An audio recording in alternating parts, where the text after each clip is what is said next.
Você atravessou o debate esses dias para me dar um tapa e falou que você queria ter feito. Você não é homem para fazer isso. Você não é homem, Altern. Um tempo atrás eu separei um roteiro e não gravei, porque eu achei que ia me dar muita dor de cabeça, mas agora eu vou falar sobre isso sim. E é aquela, né, algumas pessoas, o que elas realmente precisam de uma cadeirada na cabeça. E infelizmente tem muita gente querendo votar no Lamaçal para prefeito aqui de São Paulo. E, gente, prefeitura é coisa séria, né? Assim, não é pra você colocar uma pessoa que você acha engraçado ou que ele fica mitando quando fala. Mas eu trouxe alguns absurdos do Lamaçal. E por que você não deve votar nele? Não é só porque ele tomou uma cadeirada. Pô, o cara fala que dá soco em tubarão e depois vai lá e leva uma cadeirada e vai pra ambulância. Ai, eu tô morrendo. E aí depois ele grava um vídeo, não, gravaram um vídeo falando que ele realmente fez tudo pra ser feito coitadinho e não tava sofrendo assim como ele tava. Ah, bora pro vídeo.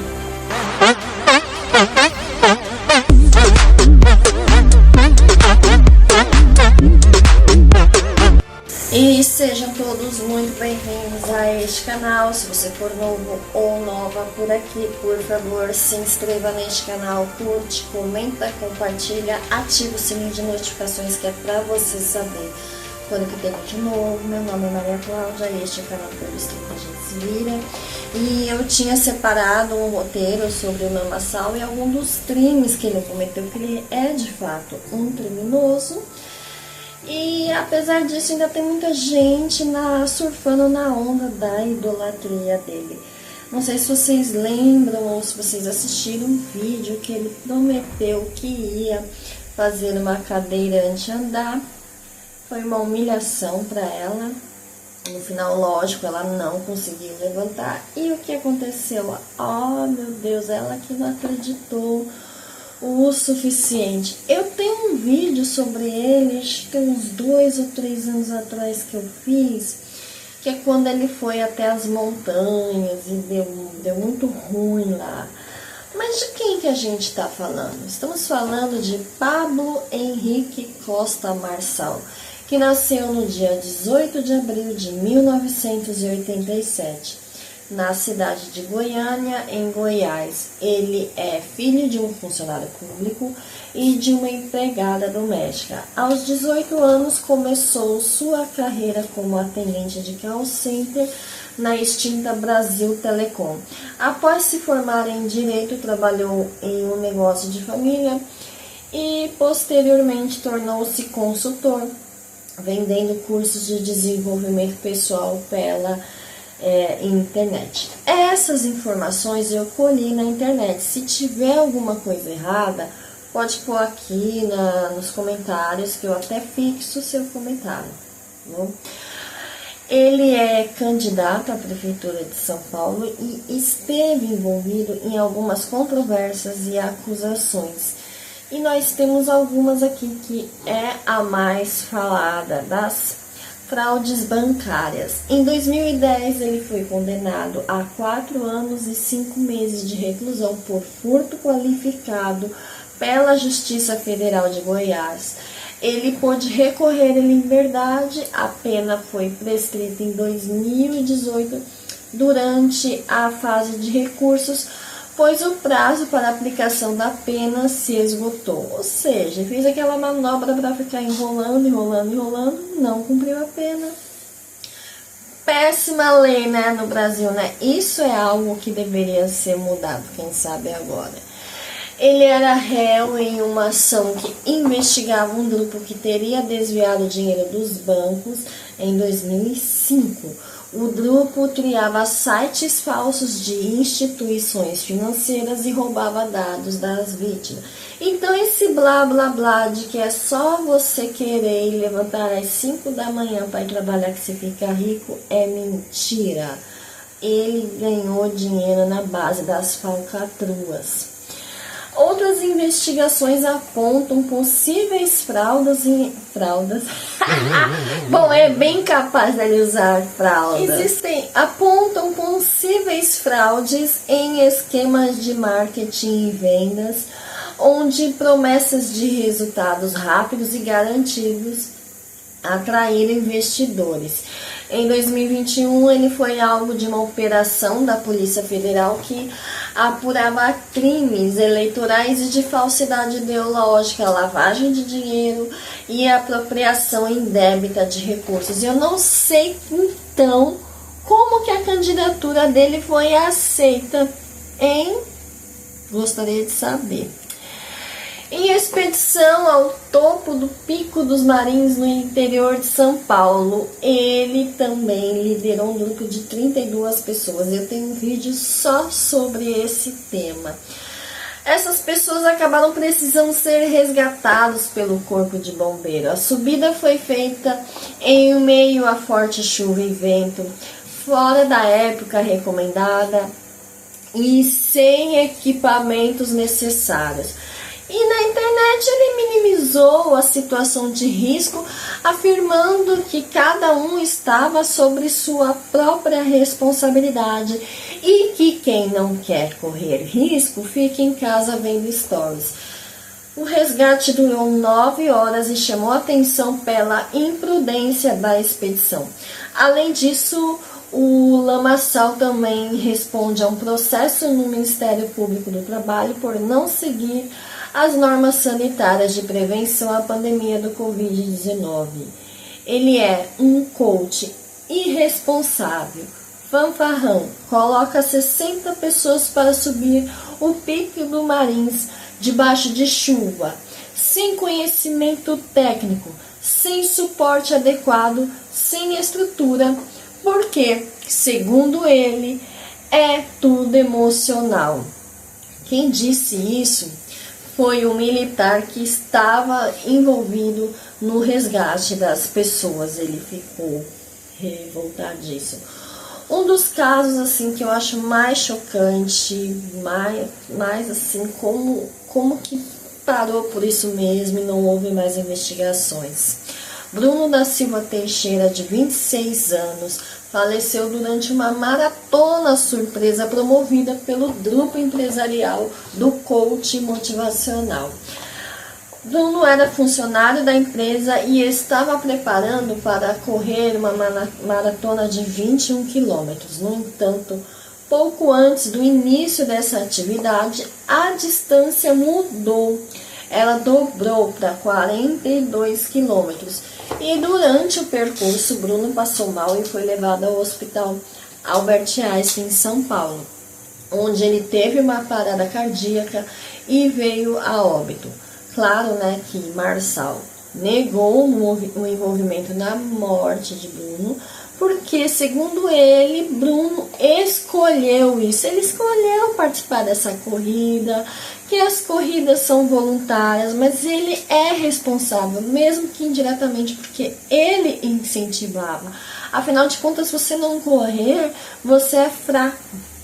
E isso bate no emocional das pessoas, ele provoca as pessoas nesse âmbito emocional. Porque aí as pessoas, não, eu não sou fraco, eu vou aceitar o desafio e vou mostrar que sou forte. E não é bem assim. Esse caso aconteceu em 5 de junho, quando Bruno saiu para uma corrida que teve como ponto de encontro a plataforma internacional, que é a empresa dele. Em um vídeo em suas redes sociais, ele chegou a postar um vídeo dizendo em tom de brincadeira: onde eu fui me enfiar, ao explicar que o trecho da corrida tinha sido duplicado. No mesmo dia, o coach tinha então publicado em suas redes sociais o mesmo desafio. Segundo o boletim de ocorrência, durante a corrida, Bruno teve um mal súbito, desmaiou e foi então para o hospital, onde infelizmente os médicos não conseguiram reanimá-lo. Tentaram reanimá-lo por cerca de 1 hora sem esforço. Também um dos momentos mais absurdos que eu vi desse descoaching. Em um evento público, o coach tentou então fazer uma cadeirante voltar a andar, imitando um milagre à la Jesus Cristo. No entanto, a cadeirante não se levantou e a situação acabou constrangedora. Esse episódio gerou críticas e discussões sobre a abordagem dele e sobre sua interpretação de milagres. A Polícia Federal em São Paulo conduziu uma investigação contra ele, contra o empresário esse aí, por suposta falsidade ideológica eleitoral, apropriação indébita eleitoral e lavagem de capitais durante as eleições de 2022. De acordo com as informações, Marçal e seu sócio teriam feito doações milionárias à campanha dele, sendo que parte significativa desses valores foi remetida a empresas controladas pela dupla. A operação, chamada de ciclo fechado, resultou em 7 ordens de busca e apreensão em Barueri e Santana do Parnaíba, incluindo as residências do político e de seu sócio, bem como as sedes das empresas envolvidas no esquema. Marçal alega ser vítima de perseguição política. Coitadinho, gente.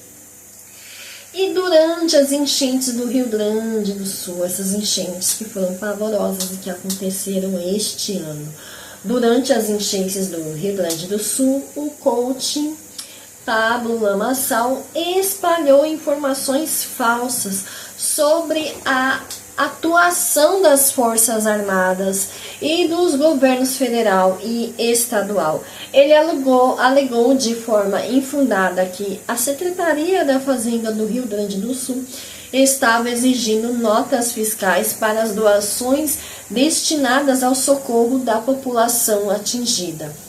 No entanto, a Brigada Militar do Estado negou categoricamente essa afirmação e esclareceu que não havia bloqueio ou exigência de notas fiscais para os veículos transportando donações. Pelo contrário, a fiscalização foi suspensa para facilitar a chegada de ajuda às pessoas em situação de vulnerabilidade. Além disso, a Secretaria de Estado da Fazenda de Santa Catarina também negou qualquer ação de fiscalização que impedisse o transporte de doações para os municípios gaúchos atingidos pelas chuvas. Essas fake news disseminadas durante as enchentes tiveram impactos negativos, porque ao espalhar essas informações falsas sobre a atuação das Forças Armadas e dos governos federal e estadual, ele gerou uma confusão e desinformação. Isso pode ter dificultado a coordenação dos esforços de socorro, a distribuição eficiente de ajuda às vítimas. Além disso, a propagação de notícias infundadas pode causar pânico na população, prejudicar a confiança das pessoas nas autoridades e instituições envolvidas no enfrentamento da crise. É fundamental que informações corretas e verificadas sejam compartilhadas em momentos de emergência para garantir a segurança e o bem-estar dessas pessoas afetadas. Agora parem para pensar, se uma pessoa que está pouco se lixando para essas pessoas que estavam nessa situação de vulnerabilidade, para essas pessoas que já estavam sofrendo por toda a questão, me diz como que uma pessoa dessa vai gerir uma cidade, e ainda uma cidade como São Paulo, que é uma cidade enorme, complicada. Enfim, não tem cabimento alguém querer votar nele. E não é questão de ser esquerda, direita. Gente, isso é questão de bom senso. E uma das coisas que eu vi na internet que eu fiquei assim horrorizada é as pessoas chamarem o da Atena de comunista, dizendo que ele é de esquerda, extrema esquerda, mas gente, não, Datena não é de esquerda, Datena é direita, é do PSDB, o PSDB a vida inteira foi direita, então assim, você vê que são pessoas que simplesmente não entendem absolutamente nada, nada de política, que vai votar nesse troço. Só que isso é sério, porque como que vai ficar a nossa cidade 4 anos nas mãos de um psicopata, de um narcisista? Porque uma pessoa dessas não tem outro nome para isso. Não tem mesmo. Em março deste ano, o advogado cearense César Crisóstomo ouviu o empresário e coach Pablo afirmar durante uma entrevista no programa Pânico que pagaria $1 milhão, não é nem de reais, é de dólares, para quem conseguisse encontrar em qualquer processo envolvido ele, seja de forma de pessoa física ou jurídica. Intrigado, Crisóstomos decidiu então investigar e encontrou pelo menos 10 processos movidos contra Marçal durante assim esses últimos anos. Como o empresário não respondeu às expectativas, não respondeu às tentativas de contato, o advogado ajuizou uma ação contra ele, exigindo 51 milhões de reais, que é o que tinha sido prometido. Afinal, ele prometeu em dólar. A juíza responsável pelo caso determinou que Crisóstomo prove que não pode arcar com as custas processuais para ter acesso à justiça gratuita. Então esse caso ainda está rolando na justiça, não, mas eu acredito que a justiça deveria sim obrigar o Marçal a pagar alguma coisa para ele. Não acho que não, esse valor assim é meio absurdo, né? Mas que uma parte assim deveria sim, até porque ele desafiou. Bom, como nós vimos, essa pessoa não tem nenhum preparo emocional, não tem nenhum caráter para cuidar de São Paulo. E eu espero, sinceramente, que isso não aconteça, porque eu já tô até arrumando minhas malas para ir embora de São Paulo, porque não dá para ficar 4 anos nas mãos desse palhaço, né? Palhaço não, porque ofende a carreira de palhaços, né? Mas desse narcisista. E eu não sei o que é pior, se as pessoas que seguem ele ou ele mesmo, gente. Haja cadeira, se eu pudesse, eu mandava 1000 cadeiras para a Datena. Muito obrigada por ter assistido até aqui. Compartilha, espalha mesmo esse vídeo, porque é a única coisa que eu posso fazer para que as pessoas tenham bom senso e não votem nele. Nossa cidade não merece, gente. Não merece mesmo. E se você não é de São Paulo e fica falando abobrinha de que este ser deveria cuidar da minha cidade, olha, vai cuidar da tua vida, pelo amor de Deus, porque ainda teve gente que foi defender o Marçal no meu Facebook. Aí, nojo me define.